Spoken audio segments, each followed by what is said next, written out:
সকলোৰে খবৰ ভালনে? কিমান ভাল? একদম ভাল। তেতিয়াহ'লে মোৰ লগত একেলগে ক'ব ভাৰত মাতা কি,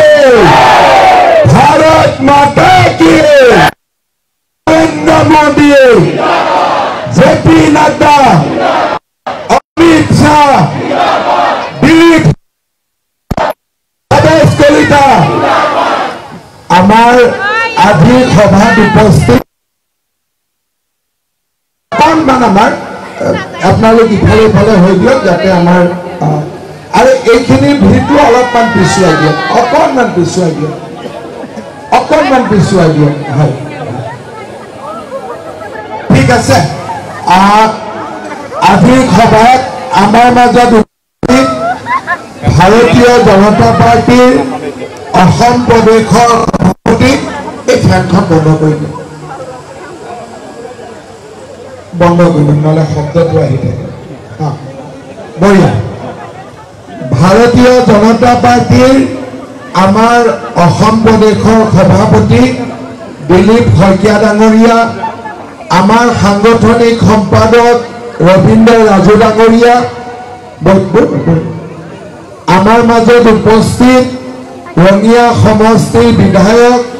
দলৰ প্ৰাক্তন সভাপতি ভৱেশ কলিতা ডাঙৰীয়া, আমাৰ ভিক্টৰ দাস ডাঙৰীয়া, দিলীপ দাস ডাঙৰীয়া, ৰাতুল শৰ্মা ডাঙৰীয়া, আই মাতৃসকল, যুৱক যুৱতী বন্ধু বান্ধৱীসকল আৰু আমাৰ দলৰ কাৰ্যকৰ্তাসকল, যোৱা কেইদিনমান আগতে আমি তামোলপুৰ জিলাৰ কাৰ্যালয় উদ্বোধন কৰিছিলোঁ আৰু আজি আমাৰ গুৰেশ্বৰ মণ্ডলৰ কাৰ্যালয়ো উদ্বোধন হৈছে। গাঁৱত এটা যেনেকৈ মন্দিৰ নিৰ্মাণ হ'লে গাঁৱৰ ৰাইজ আনন্দত থাকে, নামঘৰ নিৰ্মাণ হ'লে গাঁৱৰ ৰাইজৰ মনত খুব পবিত্ৰ অনুভৱ হয়, তেনেকৈ বিজেপিৰ কাৰ্যকৰ্তাসকলৰ বাবে বিজেপিৰ কাৰ্যালয় উদ্বোধন হোৱা দিনটো এটা আনন্দৰ দিন, পবিত্ৰ দিন। কাৰণ আমাৰ বাবে কাৰ্যালয়টো এটা মন্দিৰৰ দৰে পবিত্ৰ অনুষ্ঠান। কংগ্ৰেছৰ কাৰ্যালয় নাথাকে, কাৰ্যালয় থাকিলেও তেওঁলোকৰ নীতি আৰু সিদ্ধান্ত গান্ধী পৰিয়ালৰ ঘৰত হয়, কিন্তু বিজেপি সকলো সিদ্ধান্ত কাৰ্যালয়ত হয়। আৰু সেইকাৰণে বিজেপি কোনো পৰিয়ালৰ দল নহয়, বিজেপি কাৰ্যকৰ্তাৰ দল। আমাৰ কাৰ্যালয় আছে, আমাৰ কাৰ্যকৰ্তা আছে আৰু আমাৰ কাৰ্যসূচী আছে। ভাৰতবৰ্ষৰ বৈভৱ অৰ্থাৎ সকলো ফালৰ পৰা ভাৰত মাতা আমাৰ পৰম বৈভৱৰ স্থানলৈ আমি লৈ যাম, সেয়া আমাৰ দলৰ কাৰ্যসূচী। কাৰ্যালয়, কাৰ্যকৰ্তা, কাৰ্যসূচী, কোষ, এই চাৰিটা কৰে ভাৰতীয় জনতা পাৰ্টি পৰিচালনা হয়। আপোনাৰ চাব, আমাৰ দলত দুগৰাকীকৈ প্ৰধানমন্ত্ৰী হৈছে।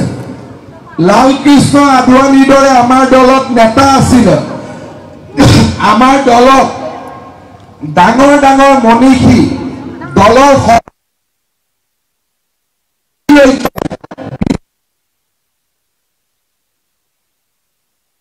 বিজেপি সদায় কাৰ্যকৰ্তাসকলৰ দল হৈ আছে।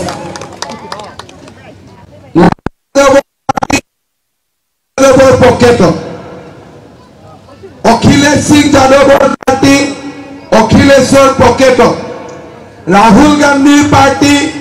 ৰাহুল গান্ধীৰ পকেটত, কিন্তু বিজেপি কাৰ্যকৰ্তাসকলৰ বুকুৰ মাজত। এয়া হৈছে বিজেপিৰ লগত আন ৰাজনৈতিক দলৰ পাৰ্থক্য। কৰিবলৈ আহোঁ মনত সমাজ সেৱাৰ ভাৱ লৈ, ৰাষ্ট্ৰ সেৱাৰ ভাৱ লৈ এনেকৈ বহু কাৰ্যকৰ্তাই বিজেপি দলক সেৱা কৰি নিজে এই সংসাৰৰ পৰা আঁতৰি গৈছে কোনে একো বিচৰা বিজেপিৰ হৈ কাম কৰাই বহুজনে জীৱনৰ লক্ষ্য বুলিও তেওঁলোকে জীৱন বাটত আগবাঢ়ি যায়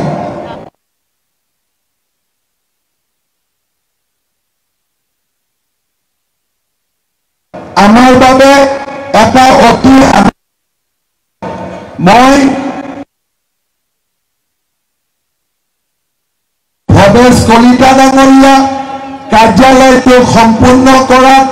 আমাক সহযোগিতা কৰা দিলীপ শইকীয়া ডাঙৰীয়া আৰু গুৰেশ্বৰৰ প্ৰতিগৰাকী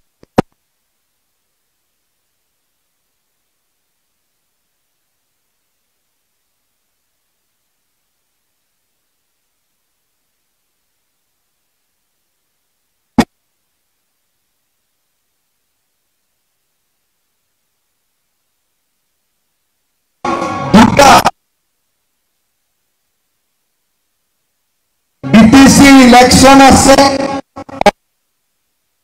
এপ্ৰিল মাহত আমি সকলো কাৰ্যকৰ্তাই দিনে নিশাই পৰিশ্ৰম কৰি আমি বিটিচিটো জিকিব লাগিব আৰু দিছপুৰতো আমি জিকিব লাগিব তাতে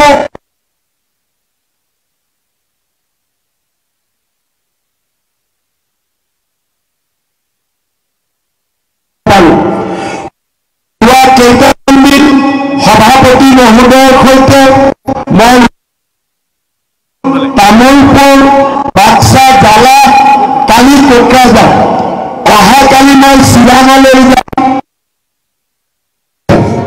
পাঁচোখন জিলাতে আমাৰ ৰাইজে ইমান আশীৰ্বাদ দিছে মই কেতিয়াও আশাও কৰা নাছিলো যে ইমান বিজেপিৰ হৈ ৰাইজ ওলাই আহিব যোৱাকালি কোকৰাঝাৰৰ সভা চৰকাৰী সভা কৰিবলৈ যাওঁ কিন্তু বিজেপি সভাত যে ইমান ৰাইজ আহিব আমি কল্পনাও কৰা নাছিলো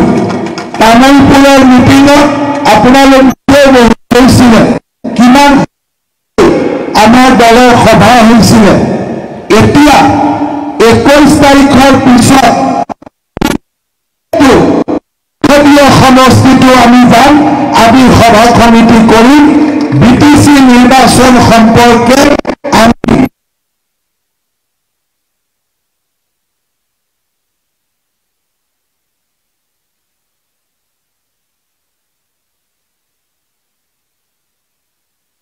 কথা বতৰা পাতিম আৰু এটা আপোনালোকক ধন্যবাদ জনাম যে যোৱা লোকসভা গুৰেশ্বৰৰ পৰা আপোনালোকে বিপুল ভোটত দিলীপ শইকীয়াক বিজয়ী কৰিলে এইবাৰ গুৰেশ্বৰৰ বিধানসভাটো আমি জিকিব লাগিব আৰু বিটিচিটো আমি গুৰেশ্বৰ জিকিব লাগিব জিকিম নে নাই পুৰা সকলোৱে কওক একদম মনত বল বান্ধি লওক আমি ছেপ্টেম্বৰত বিটিচি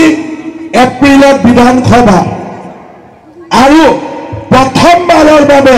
গুৰেশ্বৰত বিজেপিৰ এমএলএ হ'ব গৈ আছে সেয়া আমাৰ বাবে গৌৰৱৰ বিষয় শ্ৰদ্ধাৰ ৰাইজ শেষত মই এটা কথা কৈ সামৰণি মাৰিম এই যে কাৰ্যালয় এইটো কাৰ কাৰ্যালয় বিজেপিৰ কাৰ্যালয় বিজেপি কোনে নিৰ্মাণ কৰিছিলে শ্যামা প্ৰসাদ মুখাৰ্জী দীনদয়াল উপাধ্যায় অটল বিহাৰী বাজপেয়ী লালকৃষ্ণ আদৱানী নৰেন্দ্ৰ মোদী অমিত শ্বাহৰ দৰে ব্যক্তিয়ে বিজেপিক নেতৃত্ব দিছে বিজেপি এটা পৰিয়াল এজনী ছোৱালী যদি নিজৰ দেউতাক মাকৰ ঘৰত থাকে কোনোবাই ভয় খায় নেকি ছোৱালীজনী যদি মামাকৰ ঘৰত যায় দেউতাক মাকে ভয় খায় নেকি ছোৱালীজনী যদি আইতাকৰ ঘৰত যায় দেউতাক মাকে ভয় খায় নেকি নাখায় তেনেকে যদি কোনোবা গিৰিয়েকে ঘৈণীয়েকক ফোন কৰি সোধে যে ঘৰত আহোঁতে দেৰি হৈছে তুমি ক'ত আছা বোলে মই বিজেপিৰ অফিচত আছো বঢ়িয়া তাৰমানে একো চিন্তা নাই কোনোবা দেউতাকে ছোৱালীক ফোন কৰিব মা 8টা বাজিলে ঘৰত অহা নাই বোলে পাপা মই বিজেপিৰ অফিচত আছো তাৰ মানে বিজেপিৰ অফিচত থাকিলে বাপেকেও চিন্তা নকৰে গিৰিয়েকেও চিন্তা নকৰে আমাৰ অফিচটো ইমান নিৰাপদ সেনেকুৱা পৰিৱেশ এটা আমি নিৰ্মাণ কৰিব লাগিব কোনেও বিজেপি অফিচত এনেকুৱা কাম নকৰিব যাৰ দ্বাৰা কোনোবা হাজবেণ্ডে ভয় খাব ঘৈণীয়েকক পঠাব দেউতাকে ভয় খাব নিজৰ ছোৱালীক পঠাব এই কাৰ্যালয় আমাৰ বাবে এটা পৰিয়ালৰ ঘৰ আৰু সকলোৱে এই কাৰ্যালয়ৰ মান আৰু মৰ্যাদা আমি সদায় ৰাখিম সেইখিনি অনুৰোধ জনাই মোৰ আজি অলপ মাতটো ভাঙি আছে পিছত ভাল কৰি কম আজি পুনৰবাৰ আপোনালোকক ধন্যবাদ কৃতজ্ঞতা জনাই মই মোৰ বক্তব্যৰ সামৰণি মাৰিছো মোৰ লগত আকৌ এবাৰ ক'ব ভাৰত মাতা কি বন্দে বন্দে বহুত বহুত ধন্যবাদ জয় হিন্দ বন্দে মাতৰম